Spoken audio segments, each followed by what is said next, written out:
बच्चों के लिए एक दिलचस्प कहानी। मोहसिन। मुसन्निफ मुख्तार अहमद। मोहसिन। सर्दियों के दिन थे। आसमान पर शाम से ही बादल छाए हुए थे। तेज हवाओं के झक्कड़ चल रहे थे। हवा का जोर कम होता तो चंद बूंदें भी पड़ जाती थीं। आसमान पर छाए हुए काले बादल शदीद बारिश की पेशगोई कर रहे थे। मौसम की इस तब्दीली ने सर्दी की शिद्दत में इजाफा कर दिया था। कासिम की मां ने घर के तमाम दरवाजे और खिड़कियां बंद करके बच्चों को शाम को ही खाना खिलाकर बिस्तरों में डोब कर दिया था। उसका शौहर, जो गांव का वाहिद पोस्टमैन था, अभी तक घर नहीं लौटा था। उसको गांव वालों की डाक लेने के लिए हफ्ते में 2 मरतबा शहर जाना पड़ता था। वो आज भी दोपहर के बाद अपना थैला उठाकर शहर गया था, मगर उसकी वापसी अभी तक नहीं हुई थी। न जाने क्यों आज खिलाफ मामूल उसे देर हो गई थी। कासिम की मां बावर्ची खाने में आग के पास बैठी बेदिली से अपने काम में मसरूफ थी। उसको अपने शौहर की तरफ से परेशानी हो गई थी, मगर बच्चे हर फिक्र से बेनियाज लहाफों में घुसे कासिम से एक मज़ेदार कहानी सुन रहे थे। कासिम 17-18 साल का लड़का था। वो अपने बहन भाइयों में सबसे बड़ा था, इसलिए शुरू ही से उसमें जिम्मेदारी का जज्बा पैदा हो गया था। इस साल उसने 10वीं का इम्तिहान दिया था और नतीजे का मुंतज़िर था। उन लोगों का गांव अभी ज्यादा तरक्की याफ्ता नहीं हुआ था, इसलिए वहां पर अभी तक कोई हाई स्कूल कायम नहीं हुआ था। बिजली तो वहां आ गई थी, मगर इल्म की रोशनी हासिल करने के लिए कासिम को शहर जाना पड़ता था, जो उनके गांव से तकरीबन 10-12 किलोमीटर के फासले पर था। ये फासला उसको अपने बाप की चरख चौक किस्म की साइकिल पर तय करना पड़ता था। कासिम इस वक्त अपने बहन भाइयों को जो कहानी सुना रहा था, वो एक गरीब लड़की की रहमदिली के मुतालिक थी। वो लड़की एक रोज अपने घर में अकेली थी। बाहर बहुत तेज बारिश हो रही थी कि बारिश से बचने के लिए एक बोना वहां आ गया और उसने जोर से दरवाजे पर दस्तक दी। कासिम यहां तक कहानी सुनाकर जरा देर के लिए रुका तो ऐन इसी वक्त दरवाजे पर दस्तक हुई। उसके छोटे बहन भाई, जो बड़े गौर से कहानी सुन रहे थे, डर के मारे लिहाफों में घुस गए। कहानी का बोना उनकी नजरों में घूम गया था। कासिम की मां ने जल्दी से दरवाजा खोला तो उसका शौहर दरवाजे पर खड़ा था। वो अपनी साइकिल लेकर अंदर दाखिल हुआ। कासिम की छोटी बहन ने डरते डरते लिहाफ से मुंह निकाला और कासिम से बोली, दरवाजे पर कौन था कासिम भाई? कासिम को जवाब देने की नौबत नहीं आई। उसका बाप डाक का थैला उठाए अंदर पहुंच चुका था। बाप को देखकर बच्चे खुशी के मारे उछल पड़े और बिस्तर से निकलकर उससे लिपट गए। उनका बाप उनके लिए ढेर सारी मूंगफलियां लाया था। बच्चे खुश हो गए। अब्बा जान, इतनी देर क्यों हो गई थी आपको? कासिम ने पूछा। मेरे चंद दोस्त मिल गए थे बेटे, उनके साथ वक्त गुजरने का एहसास ही नहीं हुआ। फिर कासिम के बाप ने अपनी जेब से एक लिफाफा निकाला और बोला, ये तार अहमद साहिब का है। जाने इसमें क्या लिखा है? चाय पीने के बाद मैं ये तार उन्हें दे आऊंगा। ये तार तो मैं भी उन्हें देकर आ सकता हूं। कासिम ने बिस्तर से नीचे उतरते हुए कहा, आप इतनी दूर से आ रहे हैं, खाना खाकर आराम कीजिए। कासिम ने जल्दी से अपना कोट पहना और कमरे से निकलकर सहन में आया। हल्की हल्की फुहार पड़ने लगी थी, इसलिए उसकी मां ने उसको छतरी भी दे दी थी। अहमद अली साहब गांव के आखिरी सिरे पर रहते थे। उनका कयाम एक बेहद खूबसूरत और आरामदेह बंगले में था। ये बंगला एक ज़री बैंक की मलकियत था। यहाँ पर वो ऑफिसर्स कयाम करते थे जिनको बैंक वाले किसानों की रहबरी के लिए भेजते थे। ये ऑफिसर्स उनको कर्जे के बारे में मालूमात बहम पहुंचाते थे और उन्हें ज़रूरी कार्रवाइयों के बाद बैंक से कर्जा दिलवाते थे। इस रकम से किसान बीज और खाद वगैरह खरीदा करते थे। अहमद अली एक हंसमुख और नेक दिल आदमी थे। उनकी हाल ही में शादी हुई थी। गांव में उनका तबादला हुआ तो अपनी बीवी को भी साथ ले आए। उनकी बीवी गांव आकर बेहद खुश थी। वो सारा दिन गांव की औरतों के साथ गुजारती थी। शहर की औरतों के मुकाबले में गांव की औरतों की मासूमियत और सादगी उसे बहुत पसंद आई थी। अहमद अली का रवैया कासिम के साथ काफ़ी मुशफ़िकाना था। वो इस बात से बहुत खुश होते थे कि कासिम को पढ़ने लिखने का शौक है। उन्होंने सोच लिया था कि मैट्रिक करने के बाद कासिम को अपने बैंक की किसी ब्रांच में मुलाजमत दिलवा देंगे ताकि उन लोगों के माशी हालात भी सुधर जाएं और उसके आगे पढ़ने की राह भी हमवार हो जाए। इम्तिहान के दौरान उन्होंने कासिम को पढ़ाने में काफ़ी मदद और मेहनत की थी और उन्हें उम्मीद थी वो अच्छी पोजीशन लाएगा। कासिम साइकिल पर सवार होकर घर से निकला। उसने सर पर छतरी तान ली थी। हर सौ अंधेरा छाया हुआ था। उसने एक हाथ से हैंडल पकड़ा हुआ था और दूसरे हाथ में छतरी थी, इसलिए साइकिल चलाने में उसे काफ़ी दुश्वारी हो रही थी। 10 मिनट का रास्ता 20 मिनट में तय करके बिल आखिर वो अहमद अली के बंगले पर पहुंच गया। बंगले का बड़ा सा लान 4 बल्बों की रोशनी में जगमगा रहा था। बारिश की मोटी मोटी बूंदें मोतियों की तरह चमक रही थीं। उसने अतलाई घंटी का बटन दबाकर जेब में हाथ डाला और टेलीग्राम टटोलने लगा। दूसरी दफा घंटी बजाने की नौबत नहीं आई थी। बरामदे का दरवाज़ा खुला मगर इसमें जो सूरत नजर आई वो अजनबी थी। उस लहीम शहीम आदमी को जिसके चेहरे पर बड़ी बड़ी मूंछें थीं, जिस्म पर ओवरकोट था, कासिम ने इससे पहले कभी अहमद अली के घर उनके साथ नहीं देखा था। कासिम के चेहरे पर जरा देर के लिए उलझन के आसार पैदा हुए मगर दूसरे ही लम्हे ये आसार खत्म हो गए क्योंकि उसको उस आदमी के पीछे अहमद अली और उनकी बीवी का चेहरा नजर आ गया था। बंगले के अर्द गिर्द जो दीवार खींची हुई थी वो 4 फुट ऊंची और उसी मुनासबत से गेट भी तकरीबन 4 फुट ऊंचा था, इसलिए वो लोग कासिम को और कासिम उनको बआसानी देख सकता था। साहिब, कासिम ने छतरी ऊंची करके बुलंद आवाज में कहा, आपका टेलीग्राम आया है। उस लहीम शहीम आदमी ने मुड़कर अहमद अली से कुछ कहा, फिर तेज तेज कदमों से बरामदे की सीढ़ियां उतरकर गेट की तरफ आ गया। बड़े फर्ज शनास मालूम होते हो। उस आदमी ने करीब आकर भारी आवाज में कहा, टेलीग्राम सुबह भी आ सकता था। मेरे अब्बा जान ने कहा था कि चूंकि तार खास मौक़ों पर आते हैं, इसलिए अभी अहमद अली साहिब को मिलना चाहिए। इसलिए वो खुद ये तार देने आ रहे थे मगर उनकी तकलीफ के पेश नज़र ये तार देने में चला आया। अच्छा। उस आदमी ने तार वाला लिफाफा उसके हाथ से ले लिया। तो तुम्हारे अब्बा पोस्टमैन हैं? जी हाँ। कासिम ने कलम और एक रसीद निकालकर उसकी तरफ बढ़ाई और उसे भी छतरी के नीचे लेते हुए बोला, इस पर दस्तखत कर दीजिए। वो आदमी एक लम्हे को झिझका। उसने घूमकर अहमद अली और उसकी बीवी पर एक नज़र डाली और फिर कागज पर दस्तखत कर दिए। आपको मैंने यहाँ पहली मर्तबा देखा है। कासिम ने कलम और रसीद लेकर अपने कोट की जेब में रखते हुए कहा, हाँ, मैं आज ही यहाँ आया हूँ।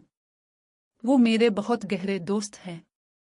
उसने अहमद अली की तरफ इशारा करके कहा और वापस मुड़ गया। वो तीनों घर के अंदर चले गए। दरवाज़ा बंद कर लिया गया था। कासिम ने भी साइकिल मोड़ ली। वो उस आदमी के मुतालिक सोच रहा था। उसे इस शख्स की बातों में झूठ की आमेजिश मालूम हो रही थी। अव्वल तो उसकी शक्ल और सूरत भी शरीफों जैसी नहीं थी।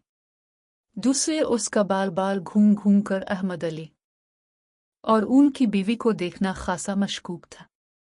कासिम ने एक दरख्त के नीचे साइकिल रोक ली। घर जाने को उसका जी नहीं चाह रहा था, लेकिन यह भी समझ में नहीं आ रहा था कि करे तो क्या करे। वो सोच में पड़ गया। अगर वो दोबारा घंटी बजाकर अहमद अली को बुलाने की कोशिश करता है तो बहाना क्या बनाएगा। उसका दिल बहरहाल ये कह रहा था कि कुछ ना कुछ गड़बड़ जरूर है। उसे ये ख्याल भी आया कि ये सब उसका वहम ना हो। फिर उसके दिमाग में अचानक ये तदबीर आई कि वो छुपकर उनके घर में दाखिल हो। उसने अपनी साइकिल दरख्त के तने से टकाकर खड़ी की और अहमद अली के बंगले की तरफ दौड़ लगा दी। ये तरकीब बेहद उम्दा थी। अगर अहमद अली और उनकी बीवी को कोई खतरा हुआ, जैसा कि हालात से कासिम ने अंदाजा लगाया था, तो वो उनकी मदद कर सकता था। लान की दीवार फांद कर वो बंगले के अंदर आया और फिर उस खिड़की की तरफ बढ़ा जिससे कमरे की रोशनी बाहर आ रही थी, मगर वो अभी चंद कदम ही चला था कि किसी ने अंदर से पर्दा बराबर कर दिया। अब कासिम कोशिश के बावजूद अंदर नहीं देख सकता था। वो सोचने लगा कि अब क्या करे। अचानक उसका ध्यान रोशनदानों की तरफ गया। वो बड़ी कोशिशों के बाद ऊपर छत पर चढ़ा। बारिश के पानी ने उसको शराबूर कर दिया था। अगर उसका ध्यान इस पुरस्कार मामले में न उलझा होता तो यकीनन सर्दी के मारे उसके दांत बजने लगते। ऊपर 2 रोशनदान थे, उन पर शफाफ शीशा लगा हुआ था। एक 2 फुट चौड़े छज्जे ने रोशनदानों को बारिश के पानी से बचा रखा था, वरना उनके शीशे धुंधले हो चुके होते। छज्जे की वजह से उसे रोशनदान तक पहुंचने में काफी दिक्कत हुई। उसने अंदर निगाह डाली और फिर उसके रूंगटे खड़े हो गए। अंदर का मंजर ही इतना खौफजदा कर देने वाला था। जिस आदमी ने खुद को अहमद अली का दोस्त कहा था, वो इस वक्त आतिशदान के करीब कुर्सी डाले आराम से बैठा था, मगर उसके हाथ में एक खौफनाक रिवाल्वर दबा हुआ था, जिसका रुख अहमद अली और उनकी बीवी की जानिब था। वो दोनों एक सोफे पर सुकड़े सिमटे बैठे उस आदमी की बातें सुन सुनकर सर हिला रहे थे, और दोनों बहुत ही खौफजदा नजर आ रहे थे। कासिम उस आदमी के लब हिलते देख रहा था, मगर बारिश के शोर और बंद रोशनदान की वजह से उसके पल्ले कुछ भी नहीं पड़ रहा था। इस खौफनाक मंजर ने थोड़ी देर के लिए तो कासिम को परेशान कर दिया, मगर फिर वो संभल गया। उसको ये एहसास था कि अहमद अली और उनकी बीवी को उस खतरे से निजात दिलाना उसकी जिम्मेदारी है। अगर वो गांव से मदद लेकर आता तो शोर शराबे से डर कर मुश्तइल होकर वो आदमी उन दोनों को गोली मार सकता था। इसलिए जो कुछ करना था कासिम को अकेले ही करना था। वो रोशनदान इतना बड़ा नहीं था कि वो बाआसानी उसमें से गुजर कर अंदर कमरे में जा सकता। कासिम ने रोशनदान को धीरे से धक्का दिया, वो बंद था। उसने दुआ मांगी कि दूसरा रोशनदान खुला हो। अब ये उसकी दुआ का असर था। इत्तेफाक की बात कि दूसरा रोशनदान खुला हुआ था। ये इत्मीनान कर लेने के बाद कि रोशनदान खुला हुआ है, ये सवाल फिर उसके सामने आ खड़ा हुआ कि अब क्या करे। उस आदमी की पुश्त कासिम की तरफ थी। अगर कासिम बड़ी एहतियात से और खामोशी से कमरे में उतर जाता तो वो किसी चीज की ज़रब लगाकर उस आदमी को बेबस कर सकता था, जो पता नहीं कौन था और अहमद अली से क्या चाहता था। कासिम ने छत से उतरकर लान में लगी कपड़े टांगने की रस्सी खोली और उसकी मजबूती का अंदाजा लगाने के बाद वो कोई ऐसी चीज तलाश करने लगा जिसे हथियार के तौर पर इस्तेमाल कर सके। तलाश के दौरान उसे लोहे का तकरीबन 2 फुट लंबा पाइप भी मिल गया। दोनों चीजें लेकर वो दोबारा छत पर चढ़ा, रोशनदान के करीब ही। छत से बाहर लगे हुए सरिये से उसने रस्सी बांध दी। वो कमरे में जाने के लिए तैयार था, मगर एक बात उसकी परेशानी का बायस बनी हुई थी। अगर उसको उतरते देखकर अहमद अली और उसकी बीवी ने किसी किस्म की बेचैनी और घबराहट का मुजाहिरा कर दिया तो सारा खेल बिगड़ जाएगा। ये मसला हल करना उसके बस की बात नहीं थी। एक मर्तबा फिर उसको परेशानी ने आ घेरा। बारिश में दम बदम तेजी आती जा रही थी। अब तो बादल भी जोर जोर से गरजने लगे थे। कासिम सोचने लगा कि उसके घर वाले परेशान हो रहे होंगे कि उसे देर क्यों हो गई है। ये बात उसके लिए मजीद परेशानी का बायस बन रही थी कि उसके अब्बा उसकी तलाश में ना आ जाएं। और फिर वो ही हुआ जिसका डर था। नीचे कमरे में गहरी खामोशी थी। कमरे में मौजूद तीनों अफराद खामोश थे कि घंटी की तेज आवाज ने उन्हें चौंका दिया। तुम आदमी ठीक नहीं हो, रिवाल्वर वाले ने अहमद अली से कहा। तुम्हारे मिलने जलने वालों को रात में भी चैन नहीं है। ये कहकर वो खिड़की की तरफ बढ़ा, पर्दा सरकाया और खिड़की खोलकर बाहर झांकने लगा। फिर उसने जोर से पूछा, कौन है? जवाब में क्या कहा गया वो कासिम नहीं सुन सका था, मगर रिवॉल्वर वाले के जवाब ने उसे ये समझा दिया था कि बाहर उसका बाप मौजूद है। उसने चल लाकर कहा था। वो लड़का तार लेकर आया था, मगर काफी देर पहले जा चुका है। अचानक कासिम को अपनी बेवकूफ़ी का एहसास हुआ। दुश्मन बेखबर था और वो मौका से फायदा नहीं उठा रहा था। उसने फुर्ती से रोशनदान को मजीद खोला और रस्सी पकड़कर अंदर झूल गया। उसके कपड़े पानी में भीगे हुए थे, सर के बाल गीले होकर पेशानी पर चिपक गए थे और चेहरे पर मिट्टी लगी हुई थी। वो इतना अचानक कमरे में आया कि अहमद अली हैरान और उसकी बीवी खौफजदा हो गई। उसके मुंह से हल्की सी चीख निकल गई थी। रिवॉल्वर वाला चीख सुनकर मुड़ा, मगर इस अरसे में कासिम उसके सर पर पहुंच चुका था। उसने अजनबी को कोई मौका दिए बगैर लोहे का पाइप उसके सर पर दे मारा। वार इतना भरपूर था काफ वो आदमी तीवरा कर पीछे की जानिब गिर पड़ा। रिवॉल्वर उसके हाथ से छूटकर जमीन पर 80 के बराबर में गिर गया था। कासिम ने जल्दी से रिवॉल्वर पर कब्जा कर लिया। कासिम तुम?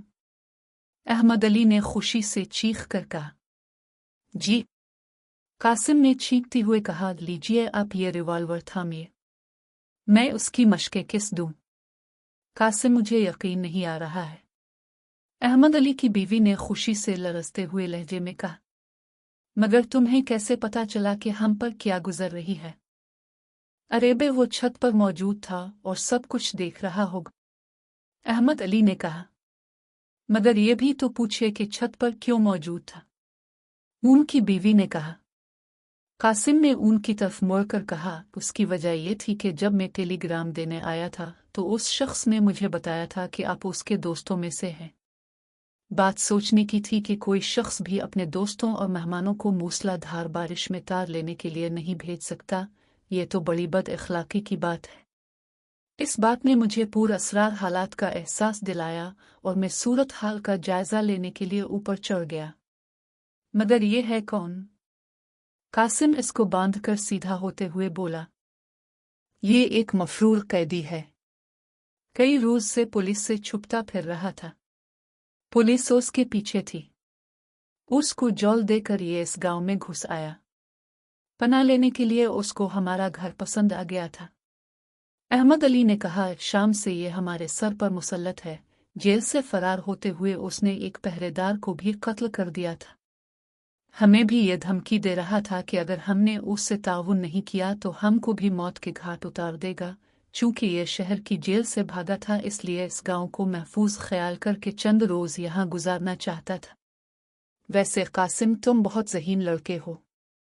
अगर तुम अपनी जहानत से काम लेकर हालात का अंदाज़ा ना लगाते तो जाने हमारा क्या हश्र होता। कासिम अपनी तारीफ सुनकर शर्माने लगा। अहमद अली की बीवी को जल्द ही एहसास हो गया कि कासिम के कपड़े भीगे हुए हैं। इसने इसको अहमद अली के कपड़े लाकर दिए। ढीले ढाले कपड़े पहनकर कासिम को मजीद शर्म आई। वो अपने हाथों से नीचे लटकती हुई आस्तीनों को झूलाकर बोला, कोई बच्चा देख ले तो भूत समझकर डर जाए। हमें तो इस भूत ने बुरी तरह डरा दिया था। अहमद अली की बीवी झुरझुरी लेकर बोली। इतनी देर में अहमद अली शहर की पुलिस स्टेशन फोन करके उनको सूरत हाल से आगाह कर चुके थे। फोन बंद करके उन्होंने कहा, वो लोग बहुत खुश हुए हैं। उन्होंने बताया था कि इस मफरूर मुजरिम की गिरफ्तारी पर हुकूमत ने 10,000 रुपए का इनाम भी रखा है। कासिम मुस्कुराने लगा, फिर बोला, इस कामयाबी का सेहरा मेरे अब्बा जान के सर बंधता है। ना वो घंटी बजाकर इस मुजरिम को अपनी तरफ मुतवज्जे करते, ना मुझे कमरे में आने का मौका मिलता। अब्बा का जिक्र करके कासिम को कुछ याद आ गया। उसने कहा, मैं घर पर बता आऊं कि मैं यहाँ हूं। घर वाले तो काफी परेशान हो गए होंगे। कासिम चला गया। अहमद अली और उनकी बीवी अपने मोहसिन को जाता देखते रहे।